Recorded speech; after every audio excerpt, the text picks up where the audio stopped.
Number 24 is We Grumble Volcano. We Grumble Volcano has this echo effect in the song now. It's not really that noticeable, but it's still cool. A bunch of the rocks and stones and parts of the track just fall apart as time goes on, so that's a good way to keep coming back to it. The music isn't anything too special, like I said, but it's still a pretty cool idea for a track, and I enjoy playing it. And it looks pretty cool, too. Number 23 is Rainbow Road. The Rainbow Road in this game was a space station. Although it lacked the speed and, the quick turns and, speed boosts from the previous ones, it's still especially challenging, especially, those first two turns. There's also the Ultra Shortcut after the space station area. And I love the music, so it's not at all a bad Rainbow Road. It's a really nice one, actually. Number 22 is GBA Cheeseland. GBA Cheeseland received the complete overhaul. It was pretty flat before, and there's some ice, but now it's chain chomps, and you can still hear that digitalized feel. And the track looks a bit dusty, which I like, and there are a bunch of different shortcuts. It's a pretty off-road track, and it's probably, if you count it as a desert track, it's probably one of the best of this series. Number 21 is GBA Ribbon Road.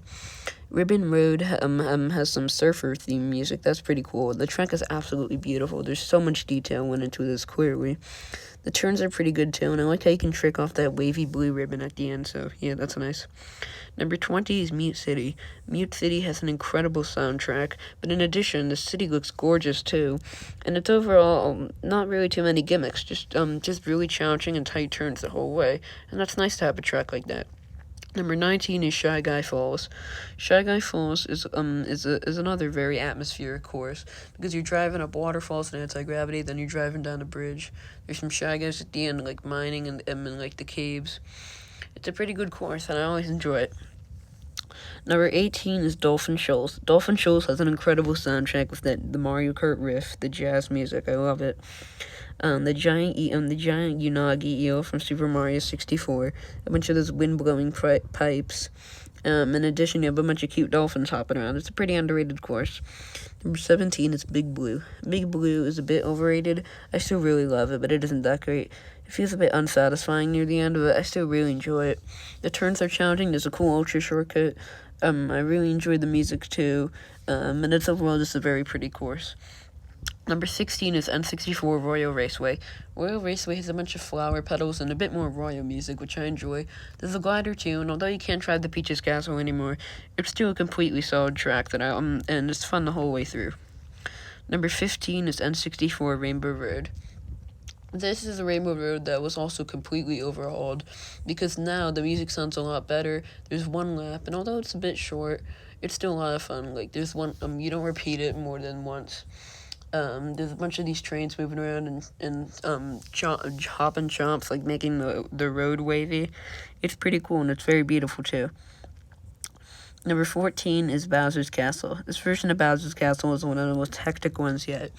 You have a bunch of swinging spike balls and fire bars, and a giant magma-looking Bowser, and a bunch of falling boulders and a glider over a volcano, an active one.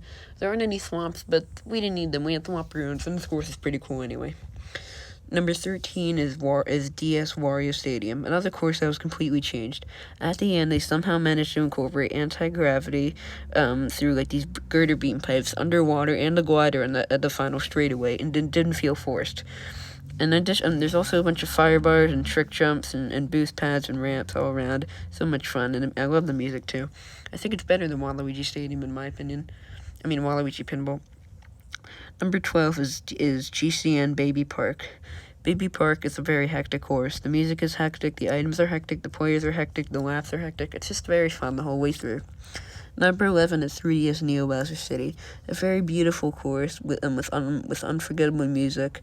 There's a bunch of challenging turns, especially that one right before you go inside that building. It's a lot of fun, and it gets too much hate just because of its difficulty. Number 10 is Wii Wario's Gold Mine, another course that gets hated because of its difficulty too much. The minecarts aren't as annoying now, and you can do an anti-gravity spin off them. Plus, it's a sunset. It feels like a roller coaster the whole way through, and I love the music. Number 9 is Super Bell Subway. Super Bell Subway is based off Super Mario 3D World, and I love that game, so of course it was going to be high. The subways make for an interesting obstacle. I like how you can ride in them, and this course gives me nostalgia for Subway Surfers, that mobile game. I love the music too in the Underground Super Mario Bros. Remix. Number 8 is Cloud Top Cruise. Cloud Top Cruise has a Gusty Garden Galaxy remix, which I love. There's there's this Thundercloud section with like lightning, which I love. An Airship and Cloud section, which is reminiscent of both Airship Fortress and Sky Garden. So that's really cool. Number 7 is 3DS Piranha Plant Slide. Piranha Plant Slide is referencing Super Mario Bros. 1-2. And in that course, like, you had like the castle at the end, you have a bunch of piranha plants and Goombas walking around. It's very pretty. I don't know why the Goombas like are green and not blue like they were in Mario Kart 7, but it's still pretty cool in the Mario Kart 8 version too, and I love it. And I love that streaming water too. Number 6 is Electro Gym. Electro Gym is the only Mario Kart course where it only has one word for the name. There's like a disco rave. I love the music. All the turns are fun and satisfying, and there's a lot of speed to it, and it's very creative, and I love it so much. Number 5 is 3DS DK Jungle. I love Donkey Kong Country Returns, so of course based off that game, I love it. There's a huge there's the DK treehouse.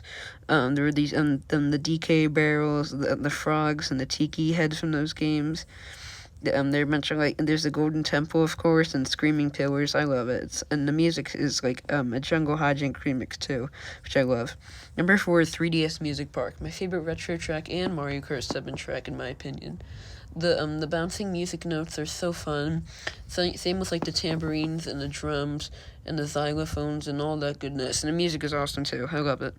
Number 3 is Dragon Driftway, one of the most underrated Mario Kart tracks. There are a bunch of these challenging turns. The music is amazing. The courses are like beautiful, inspired by Japanese architecture. It's just hard not to have a good time playing this course. Number 2 is Sunshine Airport. Sunshine Airport has a bunch of flying airplanes. There are a bunch of moving crates, and there's the airport section at the end. And there's a big glider too, where you go by a helipad and the airplanes. And I love the music.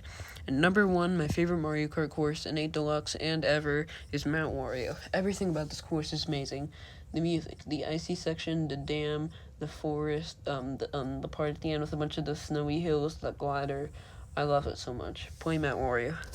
So thanks for watching. Love Mario Kart 8 Deluxe. Bye.